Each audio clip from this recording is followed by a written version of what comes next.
আমার প্রিয় ছাত্রছাত্রীরা, আমার প্রিয় আত্মজনেরা, আমার মনের দোসর তোমরা তোমরা সবাই নিশ্চিত ভালো আছো। ভালো থাকতেই হবে বাপু। আমি আবার আবার আরেকটা ক্লাস চালু করলাম। এই ক্লাসটা তোমাদের CC9-এর মডিউল 3 কাব্যতত্ত্বের যে দ্বিতীয় অংশটা আছে, অর্থাৎ অতুল চন্দ্রগুপ্তের কাব্য জিজ্ঞাসা ছাড়া। কাব্য জিজ্ঞাসাটাও দুটো ক্লাসে আমি শেষ করেছি। সত্যি কথা বলতে কি, দুটো ক্লাসে হয় না, অনেক ক্লাস লাগে, অনেক ক্লাস। আর এই দুটো ক্লাসের যে আলোচনাটা করেছি সেটুকু তোমরা যদি একটু মন দিয়ে শোনো বাপু, তাহলে আশা করছি তোমরা বুঝতে পারবে। দ্বিতীয় যে অংশটা সেটা হচ্ছে অনুকরণ তত্ত্ব। এই অনুকরণ তত্ত্ব নিয়ে আজকে আমাদের ক্লাস, আজকের আমাদের আলোচনা যেটুকু সময় আমি চেষ্টা করছি খুব তাড়াতাড়ি শেষ করে দেওয়ার, কিন্তু কি জানি এটা সেটা বকতে বকতে ক্লাসগুলো একটু লেন্দি হয়ে যাচ্ছে।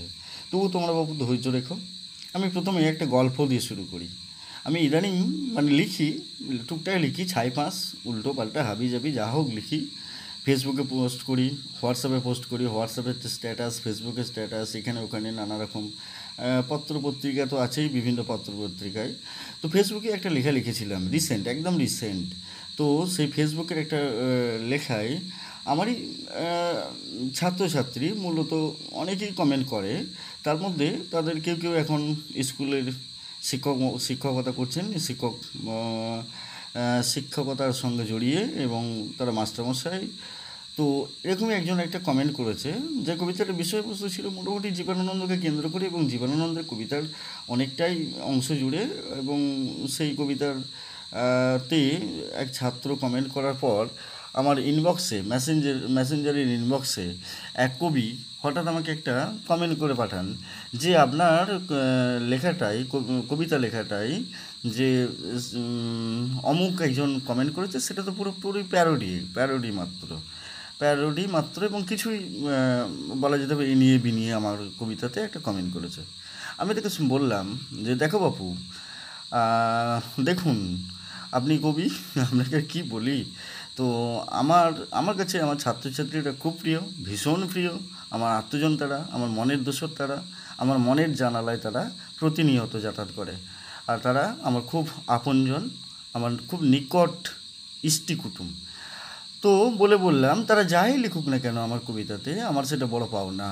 কারণ আমি মনে করি, আমি ব্যক্তিগতভাবে ভীষণ মনে করি, এটা বলা যেতে পারে কেউ অনেকেই হয়তো আমার মতে সহমত হবেন এমনটা আমি আশা রাখছি না, আশা করিও না। আর আমি মনে করি যে আমি যেমন ছাত্রছাত্রীদের কিছুটা শেখাতে পারি কিনা জানি না, হয়তো শেখাবার চেষ্টা করি, কিন্তু আমি প্রতিনিয়ত ছাত্রছাত্রীদের কাছ থেকে শিখি। ছাত্রছাত্রীদের এই আলাপ আলোচনাতে অনেক কিছুই আমার পাওনা থাকেই, পেয়ে যাই, বা পেয়েই থাকি, বা শিখিও। এরকমই এই গল্পটা মাথায় রেখো। আর এরকমই গুরু শিষ্যের বাদানুবাদ, মনান্তর আমরা কিন্তু সাহিত্যের ইতিহাসে, কাব্য কবিতার ইতিহাসে মূলত লক্ষ্য করেছি বারবার।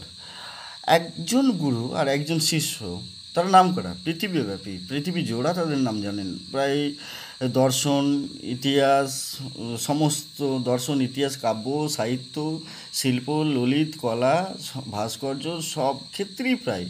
এবং গ্রামাটিক্যাল যে ব্যাপারগুলো, ছন্দ অলঙ্কার নিয়ে আলোচনা, সবেতেই এই দুজনের কথা আসেই। তারা হচ্ছেন একজন প্লেটো আর একজন হচ্ছেন অ্যারিস্টটল। প্লেটো গুরু আর অ্যারিস্টটল তার শিষ্য।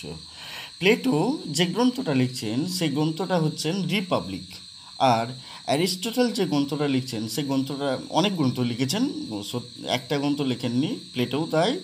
তো অ্যারিস্টটল যে গ্রন্থটা লিখছেন সেই গ্রন্থটার নাম হচ্ছে পোয়েটিক্স। রিপাবলিক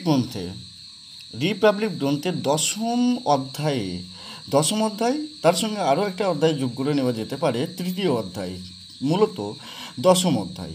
মূলত আমরা দশম অধ্যায় ধরছি প্লেটোর ওই রিপাবলিক গ্রন্থের। সেই গ্রন্থটাতে মাইমেসিস তত্ত্ব নিয়ে তিনি আলোচনা করেছেন। মাইমেসিস তত্ত্ব অর্থাৎ অনুকরণ তত্ত্ব। এখন অনুকরণ তত্ত্বতে আরও একটু ঢুকবার আগে আমরা প্রথম অন্তত আরেকটু ভূমিকা স্বরূপ আমরা আলোচনা করে নিতে পারি যে ওই রিপাবলিক গ্রন্থের 10ম অধ্যায়ে প্লেটো যে বেশ কতগুলো অভিযোগ আনছেন কবিতার বিরুদ্ধে। এটা ভাবা যায়, মানে আমার কাছে বেশ লাগে আর কি, আমার কাছে বেশ এটা আশ্চর্যজনক ব্যাপার যে কবিতার বিরুদ্ধে অভিযোগ থাকতে পারে। হ্যাঁ, কবিতার বিরুদ্ধে কেন অভিযোগ থাকবে না, থাকবেই তো, স্বাভাবিক তো সেটা। কবিতা কি একদম কি বলা যেতে পারে, কবিতা ঈশ্বরের বিরুদ্ধেও তো আমরা অভিযোগ করি, সুতরাং অভিযোগ তো থাকতেই পারে। প্লেটোও তেমন করেছেন। তার মধ্যে কথা হচ্ছে তিনি যতগুলো অভিযোগ করেছেন তার সেই অভিযোগগুলোকে যদি একটা জায়গায় আমরা নিয়ে আসতে পারি, তার প্রধান কথা হচ্ছে 1 নম্বর, এমন সমস্ত বস্তুকে কবিরা অনুকরণ করে দেখান যারা নিজেরাই অনুকরণ বা প্রতিচ্ছবি মাত্র। 2, আমাদের হীন ও দুর্বল প্রবৃত্তিগুলোকে সে উস্কে দেয় এবং বশবর্তী হতে শেখায় এমন সমস্ত আবেগ বাসনার যেগুলোকে দমন করা দরকার, সত্যিই দমন করা দরকার বলে প্লেটো অন্তত মনে করছেন যে আমাদের অর্থাৎ মানুষের যে হীন ও দুর্বল প্রবৃত্তি থাকে সেই প্রবৃত্তিগুলোকে যেন উস্কে দেয়। অর্থাৎ আমরা যেমন সেই সলতে পাকানো, প্রদীপ জ্বালা তেল যখন কমে আসছে আমরা মাঝে মধ্যে সেই সলতেটাকে উস্কে দিয়ে যেন আগুনটাকে বাড়াতে চাই, সেরকম আর কি প্লেটো বলছেন যে আমাদের হীন ও দুর্বল যেগুলোকে সংযমের মধ্যে রাখা দরকার, যেগুলোকে গোপনে রাখা দরকার, সংগোপনে রাখা দরকার, সেগুলোকে যেন উস্কে দেয়। আর প্রথম অভিযোগটা নিয়ে এলেন তিনি কি না, অনুকরণ এবং তার প্রতিচ্ছবি মাত্র, যেটাকে আমি একটু আগেই বলছিলাম ইংরেজিতে মাইমেসিস। এখন কথা হচ্ছে যে প্লেটোই কি একমাত্র সারা বিশ্বে এরকম অভিযোগ এনেছেন কবিতার বিরুদ্ধে? না, অনেকেই এনেছেন। আমাদের প্রাচ্যের আলংকারিকটাও এনেছেন। আমাদের রাজশেখর আলংকারিক রাজশেখর তার কাব্যমীমাংসা গ্রন্থে এরকম অভিযোগ এনেছেন। তিনি অভিযোগগুলোকে 3টে পয়েন্টে ভাগ করছেন বা 3টে একদম মোটা দাগ দিচ্ছেন। 1 নম্বর হচ্ছে তার কাব্যে মিথ্যা বিষয়ের বর্ণনা থাকে, সময়াভাব। এই মিথ্যে বিষয়ের বর্ণনা নিয়ে আলোচনা করতে গেলে ঘন্টার পর ঘন্টা লেগে যাবে। তারপরেই দ্বিতীয় অভিযোগ হচ্ছে তার অসৎ বা গ্রাম্য বিষয়ে উপদেশ থাকে এবং অশ্লীল বিষয়ের বর্ণনা থেকে, এটা 3 নম্বরে হচ্ছে অশ্লীল বিষয়ের বর্ণনা থাকে। 2 নম্বর অসৎ বা গ্রাম্য বিষয়ে উপদেশ। এই গ্রাম্য ব্যাপারটাই কেমন রাষ্ট্রিক ব্যাপার, এটাকে কিন্তু আমি একটা গ্রামের লোক হয়ে ঠিকঠাক মেনে নিতে পারি না অনেক সময়। সব কিছু শহুরে, মানে সব কিছু কালচার, সব কিছু বিদগ্ধ, সব কিছু ধ্রুপদী, সব কিছু ক্লাসিক্যাল, সব কিছু বেশ মার্জিত, এটা আমার অনেক সময় কিন্তু মনে হয় না। তবুও একটা তুলনা টানতে গিয়ে অনেক সময় গ্রাম্য, অনেক সময় গাঁইয়া বা গেঁয়ো বা রাষ্ট্রিক, অনেক সময় এইগুলোকে মোটা দাগে অভিহিত করা হয়ে থাকে। এখন রাজশেখর যে কাব্যমীমাংসা গ্রন্থে যে ওই দাগাগুলোই দিলেন, 3 দাগা দিলেন, 3 রকমভাবে তিনি দেখে দিলেন, ফায়ার করলেন।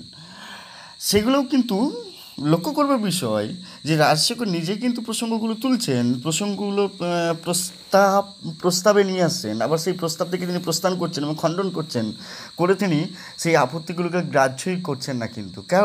এর কারণটা কি তাহলে? এখন প্লেটোর যে অভিযোগগুলো আনলেন, তাহলে কি প্লেটোকে আমরা যারা কবিতা খুব ভালোবাসি তারা কবিতার বিরুদ্ধ লোক বলে মেনে নেব? আদপে প্লেটো কিন্তু তা নন। প্লেটো কিন্তু খুবই কবিতার একনিষ্ঠ একজন, বলা যেতে পারে কি অনুগ্রাহী, গুণগ্রাহী এবং কবিতার তিনি পৃষ্ঠপোষক।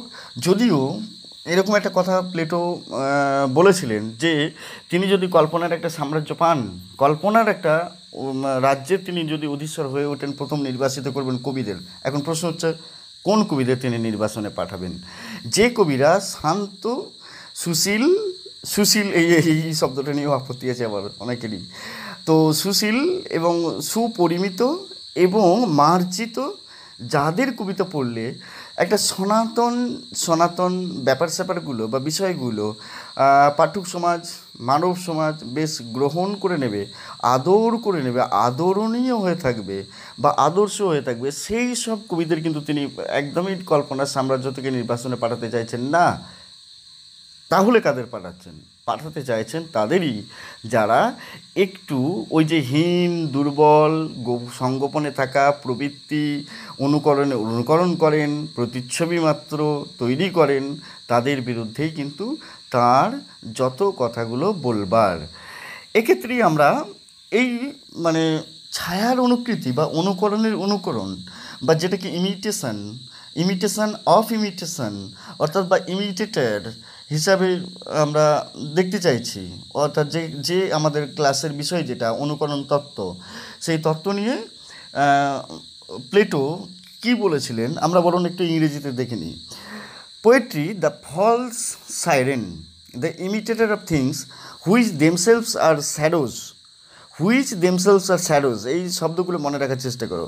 The ally of all that is low and weak in the soul against that which is high and strong, who makes us feed the things we ought to starve and serve the things we ought to rule.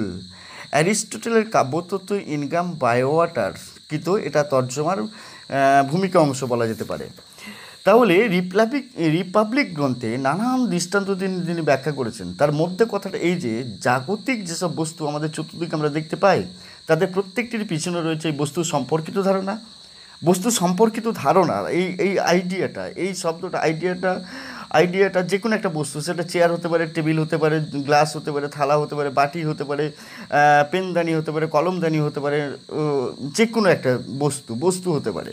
এবং সেই ধারণাই হচ্ছে মূল সত্তা, বস্তু যার অনুকরণ মাত্র।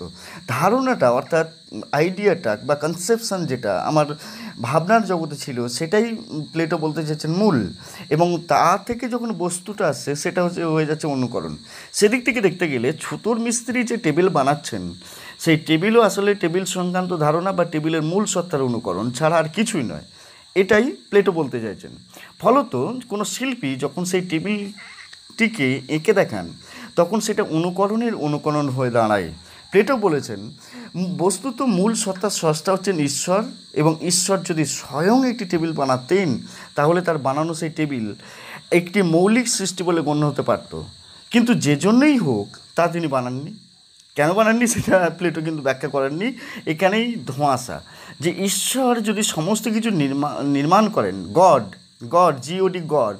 গডের জিটা যদি জেনারেটর হন অর্থাৎ সৃষ্টিকর্তা, ও এর যদি অপারেটর হন, ডি এর যদি ডিস্ট্রাক্টর হন, এগুলো মোটামোটা কথা যদি ধরেই নিই আমরা আলোচনা সুবিধার্থে আমাদের, তাহলে ঈশ্বর যদি সমস্ত কিছু সৃষ্টি করেন, নির্মাণ করেন বা ক্রিয়েট করেন, তিনি চালক, তিনি ধ্বংসাত্মক, সমস্ত কিছু ধরে নিচ্ছি, তাহলে তিনি কেন বানালেন না টেবিলটা, সেটা একজন পাঠকের মনে হতে পারে। বা অ্যারিস্টটলের এই প্লেটোর বিরুদ্ধে গিয়ে এগুলো আমাদের মনে আসতে পারে। কিন্তু পরে আমরা দেখব যে অ্যারিস্টটল ঠিক এইভাবেই দেখা যাবে যে তার বক্তব্যগুলোকে, তার গুরু প্লেটোর বক্তব্যগুলোকে খণ্ডন করছেন বিভিন্ন যুক্তি দিয়েই। প্লেটো বলছেন বস্তুত মূল সত্তার স্রষ্টা হচ্ছেন ঈশ্বর, এবং ঈশ্বর যদি স্বয়ং একটা টেবিল বানাতেন, তাহলে তার বানানো সেই টেবিল একটি মৌলিক সৃষ্টি বলে গণ্য হতে পারত। কিন্তু যে জন্যই হোক তা তিনি বানাননি। টেবিল বানিয়েছেন সূত্রধর, এবং শিল্পী সেই টেবিলের ছবি এঁকেছেন। শিল্পীর টেবিল, অতএব টেবিলের মূল সত্তা থেকে তৃতীয় ধাপের দূরত্ব রয়েছে। এই জায়গাটা খুব গুরুত্বপূর্ণ বলে মনে হয় আমাদের।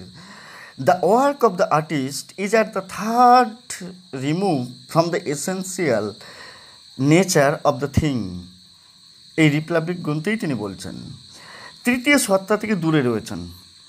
এই ঠিক ততটাই দূরে রয়েছে কবিতাও। যদি একটা টেবিল ঈশ্বরের ধারণায় থাকলো, সেই ধারণাটা গেল এক সূত্রধরের কাছে, যিনি টেবিলটা বানাচ্ছেন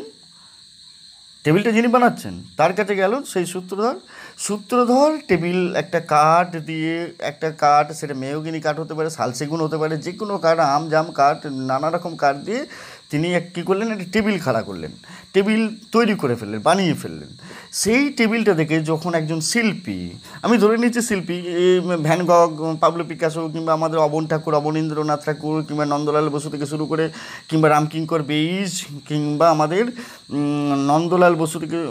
নন্দলাল বসুর মতো কেউ টেবিল একটা এঁকে ফেললেন, টেবিল একটা রং তুলি দিয়ে এঁকে ফেললেন। সেই শিল্পী তাহলে টেবিলটা গিয়ে রইল তৃতীয় ধাপে। ঠিক সেই শিল্পীর আঁকা টেবিলটার মতোই কবির আঁকা, কবির লেখা, আমি কবির আঁকা বললাম, কিন্তু কবির আঁকা কবিতাও ঠিক তেমনি তৃতীয় ধাপে রয়েছে। যেমন শিল্পীর ছবি তেমনি হোমারের কাব্য অনুকরণ বলে তিনি মনে করছেন, অর্থাৎ মূল সত্তা থেকে অনেক দূরবর্তী ব্যাপার। প্লেটো অন্তত এই সিদ্ধান্তে পৌঁছেছেন। তার যুক্তি, কবিদের দৃষ্টি মূল সত্যের প্রতি নিবদ্ধ নয়। এটা কিন্তু খুব সাংঘাতিক কথা বলে আমার বারবার মনে হচ্ছে। যুক্তিটা কি না, কবিদের দৃষ্টি মূল সত্যের প্রতি নিবদ্ধ নয়, তারা তার প্রতিরূপ বা প্রতিচ্ছবিটাকে শুধু দেখেন। এমনকি সেই প্রতিচ্ছবিটিরও নির্মাতা তারা নন, তারা শুধু সেই প্রতিচ্ছবি রচনা করেন। অর্থাৎ সেই আমি বলছিলাম একটু আগে যে ইমিটেশন অফ ইমিটেশন। তারা না যোদ্ধা, না জনসেবী, না চিকিৎসক, না পণ্ডিত। হোমারের কাব্যে যেসব বৃহৎ কর্মের বর্ণনা আমরা পাই, তিনি নিজে তার নায়ক নন। রিপাবলিকে প্রশ্ন তোলা হয়েছে, হোমারের কালের এমন কোনো যুদ্ধের কথা কেউ কি জানে যে যুদ্ধের সাফল্য তার নেতৃত্বে অথবা পরামর্শে অর্জিত হয়েছিল, মানুষের উপকার হয় এমন কোনো বাস্তব কৌশলের কি তিনি উদ্ভাবক? কিংবা এমন কোনো শিক্ষাকেন্দ্রে কি তার দ্বারা স্থাপিত হয়েছিল, শিক্ষার্থীরা তার উপদেশ শ্রবণের জন্য সেখানে সমবেত হতো? এসব প্রশ্নের প্রত্যেকটিরই উত্তর হচ্ছে না। অর্থাৎ অন্যে পরে কা কথা। হোমারের মতো মহাকবিও কিছু ঘটাননি অথবা নিজে কিছু করেননি, অন্যের দ্বারা আয়োজিত ঘটনার অথবা অন্যের কৃত কর্মের বর্ণনা দিয়েছেন মাত্র। তাই যদি হয় তাহলে আমরা কবিতা পড়ব কেন? সত্যিই তো, কবিতা পড়ব কেন? মূল সত্তার থেকে দৃষ্টি সরিয়ে কেন আমাদের আগ্রহকে সঙ্গত করব সেই রচনার উপরে, যা আসলে ছায়ার ছায়া মাত্র? প্লেটো বলেছেন সত্যিই তা করা উচিত নয়। বলেছেন শুধু, হোমার কেন, সত্য সম্পর্কে কোনো কবিরই কোনো যথার্থ জ্ঞান নেই। সুতরাং কবিতার উপরে আমাদের আগ্রহকে তা আমরা সংহত করবই না, বরং মানব জীবনে কাব্যের প্রভাব যে কত অনিষ্টকর অন্যদেরও তা জানিয়ে দেব। বলা বাহুল্য, অন্যদের জানিয়ে দেওয়ার ব্যাপারেও প্লেটোর উদ্যোগের কোনো ত্রুটি ছিল না। কিন্তু তার চেতাবনী সত্ত্বেও যে কবিতা রচনা বা পাঠের আগ্রহ এতাবৎকাল অব্যাহত থেকেছে তা আমরা জানি যে প্লেটো তার কল্প রাজ্য থেকে কবিতার নির্বাসনে দিয়েছিলেন বটে, কবিতাকেই নির্বাসনে দিয়েছিলেন বটে, কিন্তু আমাদের কল্পনাকে দীপিত করার ব্যাপারে তার ভূমিকাও কোনো অবসান তবু ঘটেনি। মানুষের চিত্তভূমিতে তার আসন চিরকাল অটুটেই ছিল। উপরন্তু আমরা এও জানি যে কবিতার প্রতি প্লেটো নিচেও কিছু কম আসক্ত ছিলেন না। বস্তুত রিপাবলিক গ্রন্থের এই 10ম অধ্যায়েই হোমারের প্রতি তার আশৈশব অনুরাগ ও শ্রদ্ধার কথাটা তিনি অকপটে ব্যক্ত করেছেন। তাহলে কবিরা কি? প্লেটো যেমন নিজে সত্যসন্ধ দার্শনিক, ঠিক তেমনি কবিতাও ঠিক তেমনি সত্যসন্ধ দার্শনিক। আমরা প্লেটো এই যে বারবার বলছিলেন যে ছায়ার ছায়া মাত্র, প্রতিচ্ছবি মাত্র, অনুকরণ মাত্র। একটা কবিতা দিয়ে বরং আমরা বোঝাবার চেষ্টা করি, পাশাপাশি রাখতে তো হবে কবিতা, কারণ কবিতাই তো মূলত অনুকরণ সমস্ত কিছু নিয়ে। এবং এই থিওরিটার উদ্ভবই হচ্ছে ধরে নাও রিপাবলিক গ্রন্থ, তার তৃতীয় এবং 10ম যে অধ্যায়গুলো জুড়ে সেখানে কবিদেরই তিনি কিন্তু বারবার টেনে নিয়ে আসছেন। সুতরাং কবিতা দিয়ে দেখা যাক। একদম বর্তমানকালের কবি রণজিৎ দাস, তার কাব্যগ্রন্থের নাম হচ্ছে ঈশ্বরের চোখ কাব্যগ্রন্থের একটা কবিতার নামই হচ্ছে ঠাকুমার জন্য পোস্টকার্ড। এই কবিতাতে কবি লিখছেন রণজিৎ দাস। তোমাদের অচেনা মনে হতে পারে, পড়বে নিশ্চিত, তোমরা পড়বে। তোমাদের উপরে আমার পূর্ণ আস্থা আছে, পূর্ণ প্রতীতি আছে, পূর্ণ ভালোবাসাও আছে, শ্রদ্ধাও আছে, স্নেহ আছে, মায়া মমতা আছে। আমি জানি তোমরা এখন হয়তো সেমিস্টারের চাপে খুব বেশি আউট অফ সিলেবাস পড়তে পারছো না, কিন্তু ধীরে ধীরে তোমরা পড়বে যখন আরও সাহিত্য নিয়ে পড়াশোনাটা করবে। দেখা যাক কবিতারা কী বলছেন তিনি। যখনই বিছানায় শুই আমাকে ঘিরে নেমে আসে ঠাকুমা তোমার গল্পের অন্ধকার। পুরনো কাঁথা, নেভানো লণ্ঠন, রাজকন্যার হাসি আর জাম গাছে ভূতের শব্দ নেমে আসে। এই অন্ধকার আমাকে আগলে রাখে বাইরের হিংস্র এবং মাংসাশী অন্ধকারের হাত থেকে। প্রতি রাতে ঘুমের ভিতর আকাশে তারার চোখে জেগে থাকে পাহারা। একদিন অভিমান বসে এই অন্ধকার আর নেমে আসবে না। আমি জানি সেই দিন দেখতে পাবো ঠাকুমা তোমার গল্পের রাক্ষস। এই ঠাকুমারা আমাদের বড় দুর্বলতার জায়গা, আমাদের বড় প্রেম প্রীতি ভালোবাসা এবং আমাদের অনেক কিছু আবদার এবং অনেক কিছু আশ্রয় এই ঠাকুমারা। এই ঠাকুমাদেরই বলা গল্প, নানান গল্প, রাক্ষসের গল্প, রাজকন্যা যুবরাজের গল্প, সাত সমুদ্র 13 নদী পাড়ের গল্প, তেপান্তরের মাঠের গল্প এবং ঘোড়ায় চড়ে আসা কোনো এক রূপকথা দেশের যুবরাজের অবতীর্ণ হওয়া, সব কিছু মিলেমিশে আমাদের কোথাও না কোথাও একটা শৈশব দেয়। একটা শৈশব, সেই শৈশবে অনেক নেভানো লণ্ঠনের, অনেক আম গাছ, জাম গাছ এবং অন্ধকার হয়ে আসলেই যেমন কোথাও যদি লণ্ঠন নিভে যায় আমরা খুব ভয় হয়ে ঠাকুমার কাছে ছুটে যাই। ঠাকুমা পরম আদরে আমাদের কাছে কোলে টেনে নেন, আবার গল্প বলতে শুরু করেন। সত্যিই তো ঠাকুমারা তো এরকমই হন।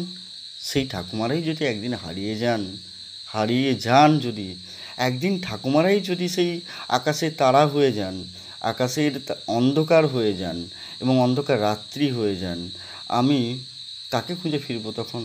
ঠাকুমা তুমি কোথায়? ঠাকুমা তুমি গল্প বলবে না?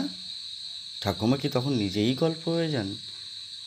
এই ঠাকুমারা তো আমাদের বাস্তবের, এই ঠাকুমারা তো আমাদের একদম সাংসারিক জীবনের, আটপৌরে জীবনের এই ঠাকুমারাই তো আমাদের সমস্ত কিছু একটা বৃত্ত পুরো, মানে আমাদের জীবন, আমাদের শৈশব, আমাদের কৈশোর, আমাদের যৌবন ঠাকুমা না থাকলে যেন কোথাও একটা ইনকমপ্লিটনেস থেকে যায়। তাহলে ঠাকুমারা যে ছবি, সেই ছবিটা যদি ঈশ্বরের আইডিয়াতে থেকে থাকেন, ঈশ্বরের ঠাকুমা, সেখান থেকে যদি আমি ধরেই নিচ্ছি আবার ঈশ্বরই ঠাকুমাকে সৃষ্টি করছেন, আবার সেই ঠাকুমাকে নিয়ে কত ছবি, কত গান, কত ভাস্কর্য, কত চিত্রকলা, কত ললিতকলা এবং কত কবিতা, কত গল্প, একদম ঠাকুমার ঝুলি রয়েছে। ঠাকুমার ঝুলিতে দক্ষিণারঞ্জন মিত্র মজুমদার রয়েছেন এবং ঠাকুমার ঝুলি রয়েছে। সেই ঠাকুমার ঝুলি রোজ গল্প বলা বিকেল দুপুর সন্ধ্যা। এই ঠাকুমা কি সত্যিই এই ঠাকুমা, অর্থাৎ এই কবিতার ঠাকুমা, রণজিৎ দাসের ঠাকুমা সত্যি কি বাস্তবেরই হুবহু ঠাকুমা? একদম অবিকল নকল, পুরোপুরি অনুকরণ, কোথাও কি আলাদা নয়? আবার সেই রবীন্দ্রনাথের ফিরে যেতে ইচ্ছে করছে, রবীন্দ্রনাথের সেই সাহিত্য তত্ত্বে ফিরে যেতে ইচ্ছে করছে। রবীন্দ্রনাথ বারবার বলছেন সাহিত্যের সত্য আর বাস্তবের সত্য আলাদা। এবং এক্ষেত্রে আমরা দেখব যে প্লেটো সত্যিই গর্ববোধ করতেন তার এরকম একটা ছাত্রকে পেয়ে, যে ছাত্রের নাম হচ্ছে অ্যারিস্টটল, যে ছাত্র লিখছেন পোয়েটিক্স নামক এক গ্রন্থ। এবং যে অ্যারিস্টটল বলছেন যে অ্যারিস্টটল যে অনুকরণ বলে মনে করতেন, কিন্তু অনুকরণ নয়। অ্যারিস্টটল মনে করতেন যে কাব্য হচ্ছে অনুকরণ, কিন্তু অনুকরণ নয়। তার কারণ বস্তু জগৎ তার কাছে নিতান্ত ছায়া মাত্র ছিল না, তাকে তিনি সত্য বলে মানতেন। এই যে সত্য আর ছায়ার সত্য, ছায়া হিসেবে থেকে যাওয়া, ছায়া মায়া হিসেবে থেকে যাওয়া, ছায়া পুতুলের খেলা আর সেই ছায়া পুতুল থেকেই, মায়া পুতুল থেকেই, ছায়ার প্রতিবিম্বিত ছায়া থেকেই কোথাও না কোথাও সত্য যেতে উদ্ভাসিত হয়, সেই সত্যটাকে কিন্তু অ্যারিস্টটল গুরুত্ব দিচ্ছেন অনেক বেশি। ফলত বস্তু জগৎকে যা অনুকরণ করে দেখায়, সেই কাব্যকে তিনি কখনো সত্য থেকে তৃতীয় ধাপের দূরত্বে অবস্থিত ব্যাপার বলে মনে করেননি। কাব্যবিচারে গুরু শিষ্যের মতামত আরেকটি পার্থক্য আমরা লক্ষ্য না করে পারি না। কাব্যবিচারে গুরু শিষ্যের এই যে মতামত, গুরু প্লেটো, শিষ্য অ্যারিস্টটল, তাদের যে মতান্তর ঘটে যাচ্ছে এবং ঘটে যাচ্ছে কতগুলো প্যারামিটার্সে, কতগুলো মাত্রাগত দিক থেকে, এবং বেশ কিছু প্যারাডিম রচনা করছে তারা নিজেরাই, এবং সারা বিশ্বের সাহিত্যতত্ত্বে বা কাব্যতত্ত্বে নতুন নতুন কথা তারা জন্ম দিচ্ছেন এবং সেগুলো বেশ প্যারাডিম হয়ে থাকছে। নিশ্চিত আমরা সেগুলো দেখছি। আমাদের চিত্তের উপরে কাব্যের ক্রিয়া সম্পর্কে গুরু ও শিষ্য দুজনেই অবহিত ছিলেন, কিন্তু তার গুরুর মতো অ্যারিস্টটল কখনো এমন সিদ্ধান্ত করেননি যে কাব্যের কাজ হচ্ছে নেহাতই আমাদের দুর্বল প্রবৃত্তিগুলোকে উস্কে দেওয়া। বরং তার কাব্য বিষয়ক প্রস্তাবে তিনি খুব স্পষ্ট করেই বলেছেন যে কাব্যের আবেদন আমাদের চিত্তের গভীরে গিয়ে সাড়া জাগায়। সত্যি তো এরকমটা একটা কথাই তো বলেছিলেন রবীন্দ্রনাথ ঠাকুর ফাল্গুনী নাটকের ভূমিকায়, যে কাব্য কবিতা কি না, তিনি বলেছিলেন যে কাব্য বোঝবার নয় বাজবার, যদিও এই কথাটা আমরা ওয়ার্ডসওয়ার্থের কাছ থেকেও পাচ্ছিলাম, ওয়ার্ডসওয়ার্থের কাছ থেকেও পেয়েছি, রবীন্দ্রনাথে পেয়েছি। কিন্তু এখানে একালে একালে আমরা ধীরে ধীরে যখন সুধীন্দ্রনাথ দত্ত আমাদের বাংলা সাহিত্যের বা কবিদের যদি দেখি, সুধীন্দ্রনাথ দত্ত, বিষ্ণুদে থেকে শুরু করে হালফিল বিনয় মজুমদারের কাব্যগ্রন্থ পড়ি, তাহলে দেখি যে কবিতা শুধু বাজবার নয়, কবিতা বোঝবারও। অর্থাৎ একই সঙ্গে কবিতা আমাদের চিত্তের মধ্যে গভীরভাবে সাড়া জাগায়, আবার মগজেও কিন্তু কোথাও না কোথাও একটা মস্তিষ্কের উর্বর ভূমি আবেদন করে, যেখানে মস্তিষ্ক চর্চা দুই, অর্থাৎ হৃদয় বৃত্তি আর মস্তিষ্ক চর্চা দুই দুই সমানভাবে প্রযোজ্য একালের কবিতার ক্ষেত্রে। হয়তো প্রাচীনকালের, হয়তো মধ্যযুগের পরে বিংশ শতাব্দীর, বিংশ শতাব্দীর একটা নির্দিষ্ট সীমায় পর্যন্ত শুধুমাত্র কাব্যের আবেদন আমাদের চিত্তের গভীরে গিয়ে সারা জায়গায়, এটা ঠিক। কিন্তু পরে আমাদের মস্তিষ্কের গভীরে গিয়েও কোথাও না কোথাও চৈতন্যের শিকড়ে চৈতন্যের শিকড়ে জল দেওয়ার আখ্যান জন্মায়। ইতিহাস ও কাব্যের তুলনা প্রসঙ্গে বরং জানালেন যে কে জানাচ্ছেন? অ্যারিস্টটল জানাচ্ছেন। ইতিহাসের চেয়ে কাব্য আরও দার্শনিক ও তার তাৎপর্য আরও দূরপ্রসারী। কারণ কাব্য যে ক্ষেত্রে সর্বজনীন সত্যের কথা বলে, ইতিহাস সেক্ষেত্রে নির্দিষ্ট ব্যক্তি সম্পর্কে নির্দিষ্ট কথা শোনায় মাত্র।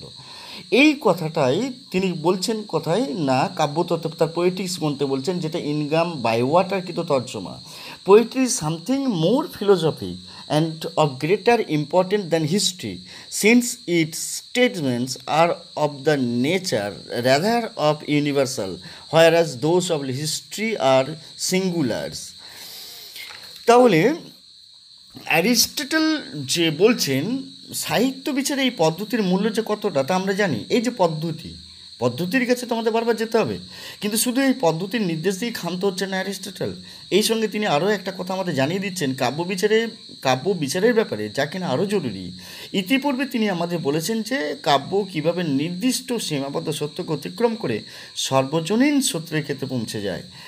এবারে তারই সূত্র ধরে তিনি আরও খানিকটা এগিয়ে গেলেন, কোনটা ভুল আর কোনটা নির্ভুল তার বিচারের প্রসঙ্গে এসে বললেন, কাব্যশিল্প ও অন্যবিধ সামাজিক ক্রিয়াকর্মের পদ্ধতি এক নয়, সুতরাং তাদের বিশেষ করে বিচার করবার মানদণ্ডও হবে আলাদা। কবিতা কেন? এই প্রশ্নের উত্তরে প্লেটোর কাছে আমরা শুনেছিলাম যে কবিতা কেন নয়। এবার অ্যারিস্টটলের কাছে পাল্টা উত্তর শোনা গেল। শিল্পকল্প সম্পর্কে প্লেটোর অভিমতকে অবশ্য অন্যভাবেও খণ্ডন করা যায়। তার কাছে আমরা 3 রকমের টেবিলের কথা শুনেছি: ঈশ্বরের টেবিল, ছুতোর মিস্ত্রির টেবিল, চিত্রকরের টেবিল। আরও শুনেছি যে ছুতোর মিস্ত্রির টেবিল এবং চিত্রকরের টেবিলকে মৌলিক সৃষ্টি বলে গণ্য করা যায় না, কেননা টেবিলের মূল সত্তা থেকে তারা যথাক্রমে দ্বিতীয় ও তৃতীয় ধাপের দূরত্ব অবস্থান করছে। দ্বিতীয়টি মূল সত্তার অনুকরণ ও তৃতীয়টি মূল সত্তার অনুকরণ। এই যে 3 রকমের টেবিল, এদের মধ্যে প্রথমটিকে অর্থাৎ টেবিলের মূল সত্তা বা ঈশ্বরের টেবিলকেই প্লেটো সর্বাধিক গুরুত্ব দিয়েছেন। কিন্তু এক্ষেত্রে বলা যায় যে 3টি টেবিলের উপযোগিত 3 রকমের। ঈশ্বরের টেবিল বা টেবিল সংক্রান্ত বিশুদ্ধ ধারণা ব্যতিরেকে সূত্রধরের টেবিল নির্মিত হতে পারত না। এই কথা স্বীকার করে নিয়েও প্রশ্ন তোলা যায় যে সেই বিশুদ্ধ ধারণার উপর কি আমরা ভাতের থালা রাখতে পারি? সত্যি তো ঈশ্বরের ওই বিশুদ্ধ ধারণার উপর যেটাকে ধারণা, সেই ধারণাকে কী দিয়ে ধারণ করবে আমার ভাতের থালা? তা আমরা পারি না। তার জন্য সূত্রধরের টেবিলই আমাদের চাই। আবার সূত্রধরের টেবিল আমাদের নান্দনিক ক্ষুধা মেটায় না, সেই ক্ষুধার নিবৃত্তির জন্য চাই চিত্রকরের আঁকা টেবিল। অর্থাৎ প্লেটো যাদের অনুকরণ বা অনুকরণ বলছেন, উপযোগিতার বিচারে গুরুত্ব তাদেরও কিছু কম নয়। প্লেটোর আপত্তিকে বলাই বাহুল্য সেদিক থেকে বিচার করেনি অ্যারিস্টটল। কিন্তু নানাবিধ শিল্পকর্মে প্রেরণা শ্রেণী বিভাজন সম্পর্কে সাধারণভাবে নানা কথা বলে নিয়ে অতঃপর বিশেষভাবে কবিতা সম্পর্কে তিনি যেভাবে ছড়িয়ে দিয়েছেন তার যুক্তিজাল, যেভাবে ইঙ্গিত করেছেন তার শিল্পের ধ্রুব ভূমিকার দিকে, ভবিষ্যৎকালের সাহিত্য চিন্তাকে, যে তা কতটা প্রভাবিত করেছিল অ্যারিস্টটলের মৃত্যুর বহু শতাব্দী পরে খ্রিস্টীয় 16-19 শতাব্দীতে রচিত কবিতা বিষয়ক 2টি অতিবিখ্যাত নিবন্ধ তা আমাদের জানিয়ে দেয়। সেখানে সেই নিবন্ধ দুটির উপরে অ্যারিস্টটলীয় কাব্যভাবনার ছায়াকে বারে সঞ্চারিত হতে দেখি। সে দুটো হলো সিডনির অ্যান অ্যাপোলজি ফর পোয়েট্রি এবং শেলির এ ডিফেন্স অফ পোয়েট্রির কথা। এই ডিফেন্স অফ পোয়েট্রি আর অ্যাপোলজি এই দুটো গ্রন্থতেই কবিতা ও গদ্যের কোনো কৃত্রিম বিভাজনকে শেলি যেমন মেনে নেননি, সিডনিও তেমনি একই রকমভাবে প্রাচীনকালের অনেক কিছুকেই মেনে নিতে তিনি চাননি। অন্য মাধ্যমের প্রতি সাধারণ মানুষের ততটা আগ্রহ ছিল না যতটা ছিল কবিতার প্রতি। এটা কিন্তু খুব গুরুত্বপূর্ণ কথা, অন্য মাধ্যমের প্রতি। অর্থাৎ শিল্প সাহিত্যের অনেক মাধ্যম কিন্তু ছিল। একটা সময় গিয়ে তো রবীন্দ্রনাথ পর্যন্ত বলছেন যে শিল্পের যে শাখা, সেই শাখাগুলোর মধ্যে তিনি এত কিছু কবিতা, এত উপন্যাস, এত গদ্য, এত নাটক লেখার পরেও বলছেন সঙ্গীত হচ্ছে শ্রেষ্ঠ। ঠিক তেমনি তখন অত কিছু মাধ্যম হয়তো ছিল না। মাধ্যম মানুষের মনের ভাবকে প্রকাশ করবার যে মাধ্যম, সেই মাধ্যমগুলো ছিল না। ফলত কবিতার প্রতি আগ্রহ ছিল মানুষের অনেক বেশি। এবং সেই কবিতাগুলোকে দেখব কীভাবে, বস্তু জগৎকে দেখব কীভাবে, জড়জগৎকে দেখব কীভাবে, উদ্ভিদ জগৎকে দেখব কীভাবে, এক্ষেত্রে অনেক কিন্তু নানান পন্থা নির্বাচন করে নিয়েছেন। দার্শনিকের চেয়ে কবির ভূমিকা আরও বড় এবং তার ক্ষেত্রে আরও ব্যাপক। দার্শনিকের কথা তো শুধু মুষ্টিমেয় কিছু শিক্ষিত লোক বোঝে, অর্থাৎ যারা ইতিপূর্বে শিক্ষাপ্রাপ্ত হয়েছে তিনি তাদের শিক্ষক। আর কবির কথা সেই তুলনায় অনেক সহজপাচ্য। কবির কথাগুলো কিন্তু অনেক সহজপাচ্য। আর অনিত্যভাষিতা, সে অনিত্যভাষিতা নিয়ে কথা বলতে গেলে তো অনেকগুলো ক্লাস লাগতে পারে। ধরে নিচ্ছি কবি সুধীন্দ্রনাথ দত্তের বিখ্যাত কবিতা শাশ্বতী কবিতার এক দুটো পংক্তি মাত্র। একটি কথার দ্বিধা থরথর চড়ে ভর করেছিল সাত্রী অমরাবতী। আমরা একটা অমরাবতীই জানি, একটা অমরাবতী মানে স্বর্গ, একটা দেবলোক। সাত্রী অমরাবতী, একটা কথা মানে বলতে গিয়ে এবং না বলতে পারার মধ্যে যে দ্বন্দ্ব, সেই দ্বন্দ্বটাকে দ্বিধা থরথর চুড়ে শব্দ তিনি প্রয়োগ করছেন। কে প্রয়োগ করছেন? সুধীন্দ্রনাথ দত্ত। এখন এই একটা কথা, সেটা হতে পারে যে কোনো একটা একদম মেঠো কথা, একদম কেজো কথা, একদম সহজ সাবলীল কথা। সেই কথাগুলোকে বলতে গিয়েই অমরাবতী এবং অমরাবতীর স্বর্গীয় যে স্পন্দন, সেইগুলোকে নিয়ে আসা, এই ব্যাপারগুলোই কোথাও না কোথাও মানে আমাদের শুধুমাত্র অনুকরণ অ্যারিস্টটলের গুরু প্লেটো এবং তার অনুকরণ তত্ত্ব কোথাও না কোথাও নতুন রূপে আমাদের নতুন করে ভাবাতে শেখাচ্ছে মাত্র। অনুকরণ সম্পর্কে গুরু শিষ্যের মতের মৌলিক পার্থক্য যে ঘটেছিল, প্লেটো যে আইডিয়ালের অপূর্ণ অনুকরণ রূপে জগৎকে দেখে সাহিত্যকে সেই ত্রুটিপূর্ণ অনুকরণ বলে ছোট চোখে দেখেছিলেন, অ্যারিস্টটল সেই রকম কোনো আইডিয়ালের অস্তিত্বের কথা বলেননি কোথাও। বরঞ্চ শিল্প সাহিত্যের স্বরূপ আলোচনার ক্ষেত্রে অ্যারিস্টটল মাঝে মধ্যে জীববিজ্ঞানের সহায়তা গ্রহণ করেছিলেন এবং অলৌকিক ভাববাদের আওতা থেকে নিজেকে রেখেছিলেন দূরে। সুতরাং এভাবেই কোথাও না কোথাও অনুকরণ কীভাবে বিভিন্ন ইজিম দিয়ে, বিভিন্ন ধারণা দিয়ে, বিভিন্ন অনুষঙ্গে এবং তার নানা অনুষঙ্গে শিক্ষা গ্রহণে, প্রতিগ্রহণে, বর্জনে কীভাবে আমাদের নতুন করে ভাবতে শেখাচ্ছে।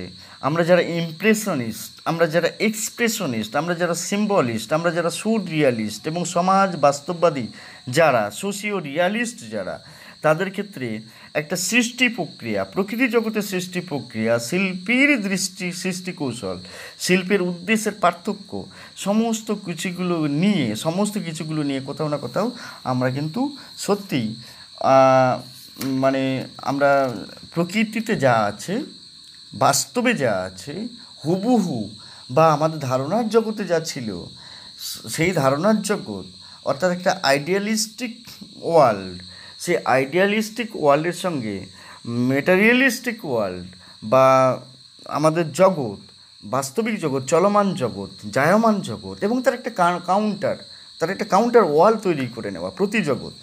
এবং সেই প্রতিজগতের মধ্য দিয়ে যা কিছু চোখে দেখি, ইন্দ্রিয় দিয়ে বুঝি, ইন্দ্রিয় দিয়ে মানে গ্রহণ করি, সব কিছুকেই যারা মূলত স্রষ্টা, তারা যে হুবহু সব কিছুই শিল্প, সাহিত্য, ললিত কলা, তোমার সঙ্গীত, চিত্রকলার মধ্যে হুবহু তাই ফুটিয়ে তোলেন তা নয়। আবারও বলছি, যে বাস্তবের বাস্তব, বাস্তবের সত্য, সাহিত্যের সত্য কোথাও না কোথাও গিয়ে একটা ভিন্ন ভিন্ন ভিন্নতর স্বর, তার স্বরান্তর, তার সুর আর নাচ পর্বান্তরে নিয়ে চলে আসে। আমরা সেভাবেই এভাবেই যে কোনোভাবেই ভাবতে আরও অনুকরণ নয়, এই তত্ত্বগুলো সম্পর্কে, এই আইডিয়াগুলো সম্পর্কে জেনে নেব পরের কোনো এক ক্লাসে। ভালো থেকো এই পর্যন্ত। কেমন? সবাই ভালো থেকো আমার প্রাণাধিক প্রিয় ছাত্রছাত্রীরা। তোমাদের ভালো থাকাটা খুবই দরকার। তোমরা ভালো না থাকলে কিন্তু সবই কেমন যেন শূন্য মনে হয় জীবনানন্দের কবিতা। উলুবেড়িয়া কলেজের ইট কাঠ পাথর চুন সুরকি ছাতিম গাছ, ওই ঘাট, ওই পুকুর, ওই বিল্ডিং, সব কিছু তোমরা ছাড়া শূন্য মনে হয়। তোমরা ভালো থেকো। তোমরা আবার কবে আসবে? আবার কবে কলেজটা প্রাণ পাবে? আবার কলেজ আমরা যাব কবে? আবার কবে আমরা মুখোমুখি আলাপচারিতায় বসবো? তবেই তো আবার উলুবেড়িয়ার মতো মনে হবে। তোমরা আছো বলেই তো, তোমরা থাকবে বলেই তো। ভালো থেকো। খুব শীঘ্রই দেখা হবে। খুব শীঘ্রই একটা আশা করজ্জ্বল দিন আমাদের সামনে হাজির হবে। ভালো থেকো। বাই।